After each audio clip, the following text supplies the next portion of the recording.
दोस्ती यारी अब खत्म हो। अपने आप को आइसोलेट करो, नहीं करोगे नहीं हो पाएगा। सबके पास सेम कैपेबिलिटी होता है, सेम टाइम होता है। जो अपना maximum capability, maximum time PCM को देगा, उसकी एफिशिएंसी हाई होगी।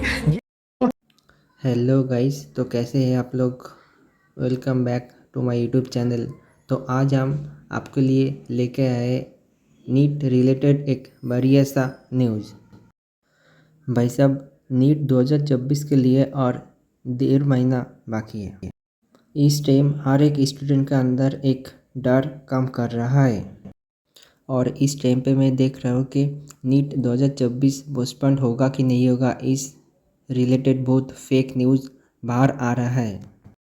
तो मैं आप लोगों को बोलना चाहूँगा कि ऐसा कुछ भी नहीं है। अभी तक कुछ नोटिस नहीं आया कि नीट 2024 पोस्टपोन होगा कि नहीं होगा। और क्योंकि 7 मई इलेक्शन का डेट है, लेकिन 5 में कोई इलेक्शन का डेट नहीं है, तो ऊपर जो लोग बैठे हैं वो इतना भी बेवकूफ़ नहीं है कि एग्ज़ाम के दिन ही आपका इलेक्शन का डेट होगा।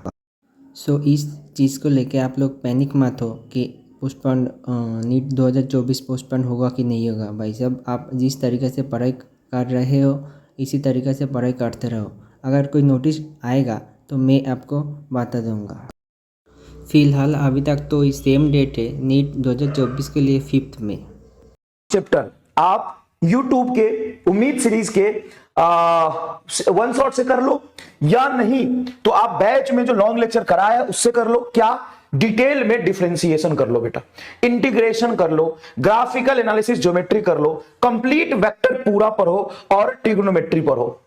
ये वाली जो चीज है ना, या जीपी सीरीज में एक और बोल देता हूं, इन सबको 2 पार्ट में बोल सकता हूं मैं कि differentiation, integration, graph, complete vector, trigonometry और GP series before batch complete कर लो।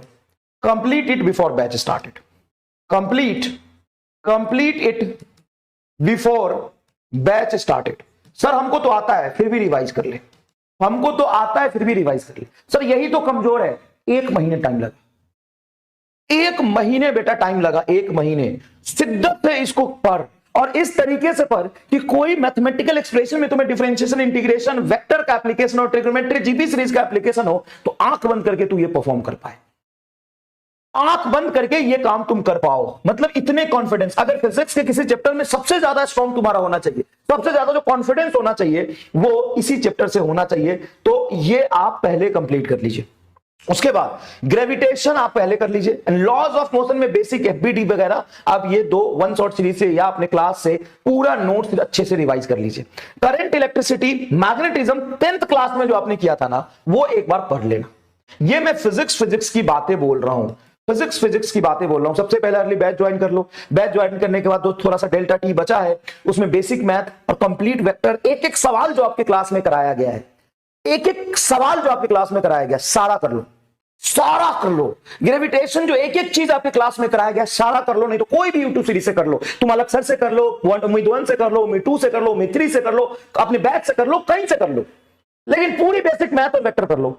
उसके बाद ग्रेविटेशन कर लो, लॉस ऑफ मोशन एक सवाल लगा लो। 10th क्लास से सुन में क्या करो, 10th क्लास में जो करंट, इलेक्ट्रिसिटी, मैग्नेटिज्म था वो कर लो। ये 10th क्लास है, करंट, इलेक्ट्रिसिटी और मैग्नेटिज्म कर लिया, इतना आप कर लेते हैं। जब बैच स्टार्ट होता है, कीप योरसेल्फ इन आइसोलेशन। बहुत हो गया प्यार मोहब्बत, दोस्ती यारी अब खत्म हो। अपने आप को आइसोलेट करो, नहीं करोगे नहीं हो पाएगा। सबके पास सेम कैपेबिलिटी होता है, सेम टाइम होता है। जो अपना maximum capability, maximum time PCM को देगा, उसकी एफिशिएंसी हाई होगी। ये आप जब तक नहीं करेंगे, जब तक आइसोलेशन में नहीं जाएंगे, घर वाले से आइसोलेशन में जाओ, घर वाले काम कराते हैं, उनसे रिश्ता नाता तोड़ दो, बोलो कि मम्मी पापा, भाई बहन, मम्मा मौसी, कि आज से हमारा और तुम्हारा रिश्ता खत्म। ना तो मैं घर का कोई काम करूंगा, ना तो मैं दोस्त के साथ पार्टी करने जाऊंगा, ना मंदिर में जाऊंगा, ना मन्नी बुआ के शादी में जाऊंगा, ना